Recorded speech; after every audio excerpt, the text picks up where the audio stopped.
ہم اسے پکڑیں گے خواہ پورا بینک آف امریکہ خالی کیوں نہ ہو جائے۔ یہ الفاظ صدر جارج بش کے منہ سے نکلے تھے۔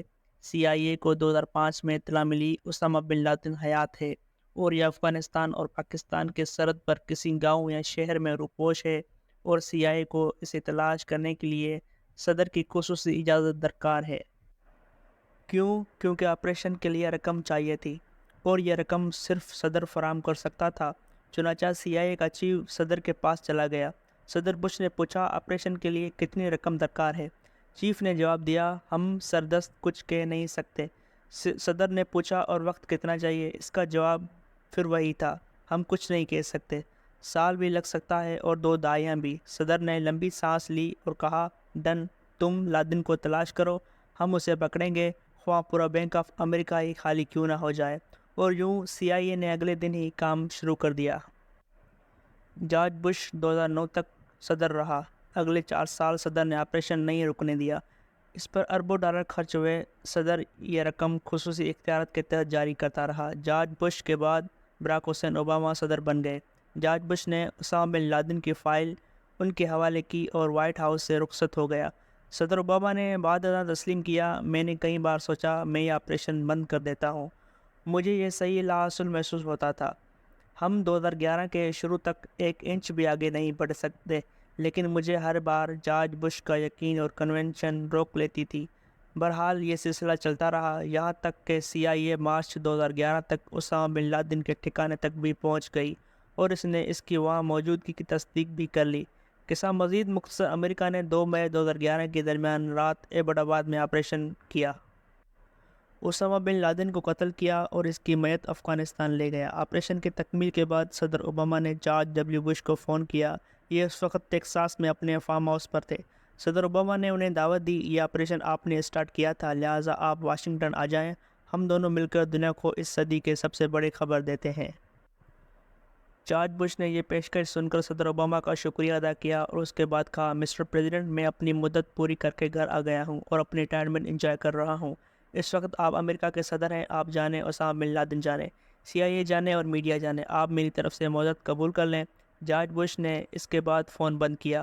وہ اپنے پسندیدہ گھوڑے کے پاس گیا، اس کی کمر پر تھپکی دی، چھلانگ لگا کر اس کے پیٹ پر بیٹھا اور اپنے فارم ہاؤس کے چکر لگانے لگا۔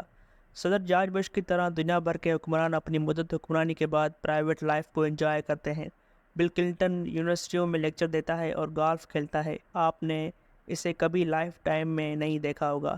جمی کارٹر 98 برس کی عمر میں اپنے گاؤں کے چرچ میں لیکچر دیتا ہے۔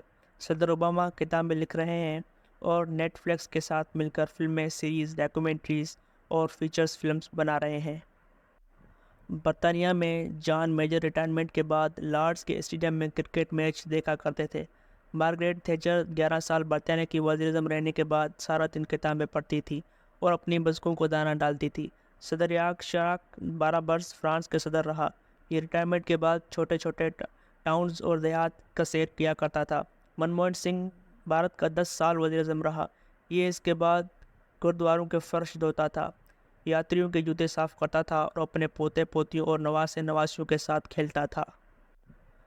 اٹل بہاری واجپئی 6 سال وزیر اعظم رہنے کے بعد کتابیں پڑھتا اور لتا منگیشکر کے گانا سنتا تھا۔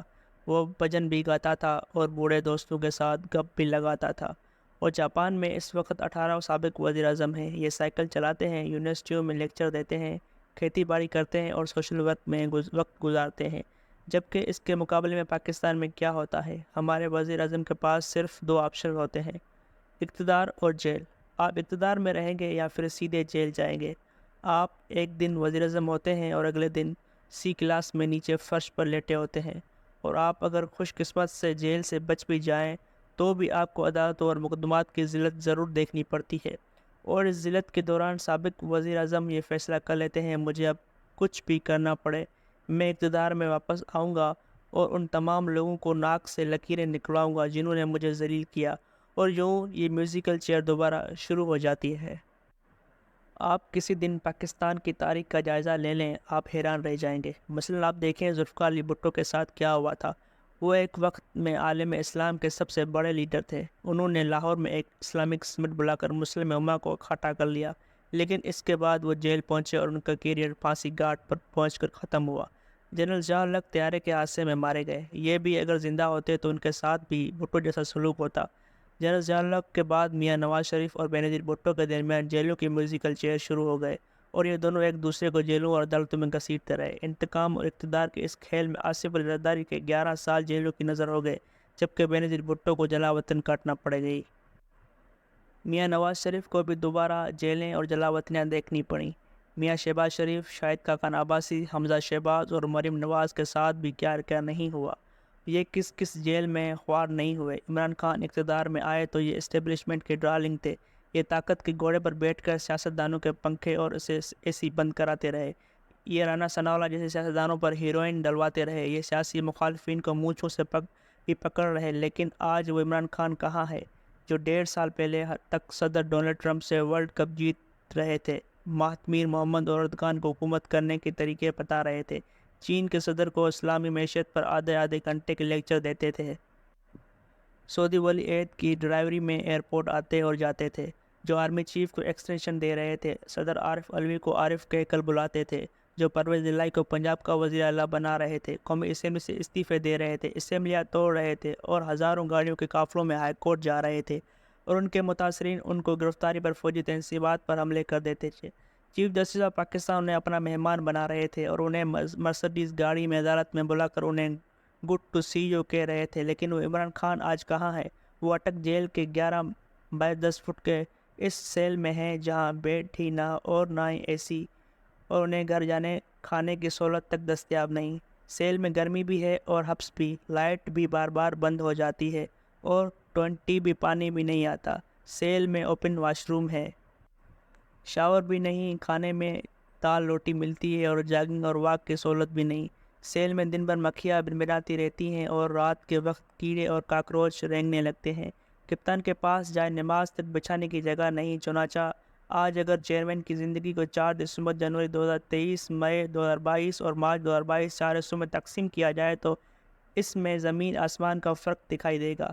کہاں ایک وقت تھا یہ عثمان بزدار اور محمود خان کو وزیر اعلیٰ اور عمران اسماعیل اور چودھری صغر کو گورنر بنا دیا کرتے تھے، یہ عارف علوی کو صدر، اسد کیسر کو اسپیکر اور جنرل باجوہ کو مزید 3 سال آرمی چیف بنا دیتے تھے، یہ صدر شی جن پنگ، وزیر اعظم مہاتمیر محمد اور طیب اردگان کو گائیڈ کرتے تھے اور سعودی عرب اور ایران کے درمیان 1450 سال پرانا تنازع ختم کرانے کی کوشش کرتے تھے، اور کہاں آج یہ ساری رات مچھر مارتے رہتے ہیں، انہیں گولی کھانے کے بعد بھی نیند نہیں آتی اور یہ اپنے وکلاء سے کہتے ہیں جو بھی کرنا پڑے کرو لیکن مجھے جیل سے نکالو۔ آپ اگر یہ دونوں انتہائی دیکھیں گے تو آپ کو ان کے درمیان بہت فاصلہ ملے گا۔ یہ فاصلہ کیوں ہے؟ کیا ہمارے وزیر اعظم بھی دنیا کے دوسرے حکمرانوں کی طرح عزت کے ساتھ ریٹائرڈ نہیں ہو سکتے؟ اور کیا یہ بھی اقتدار کے بعد آرام سے زندگی نہیں گزار سکتے؟ اور اگر ایسا ممکن نہیں تو کیا پھر یہ لوگ اپنے لیے کوئی آرام دہ جیل نہیں بنا سکتے؟ اور اگر یہ بھی ممکن نہیں تو کیا یہ لوگ انصاف کو آسان اور جیلوں کو آرام دہ نہیں بنا سکتے؟ کیوں؟ کیونکہ اگر عدالتیں اور جیلیں ہی ان کا مقدر ہیں تو یہ لوگ ایک ہی بار اپنے آخری ٹھکانے کو بہتر کیوں نہیں بنا لیتے؟ مجھے آج تک اس سوال کا جواب نہیں مل سکا۔ کاش ہمارا چیئرمین آج بھی سمجھ جائے، کاش یہ جیل اس حقائق سے آگاہ کر دے، کاش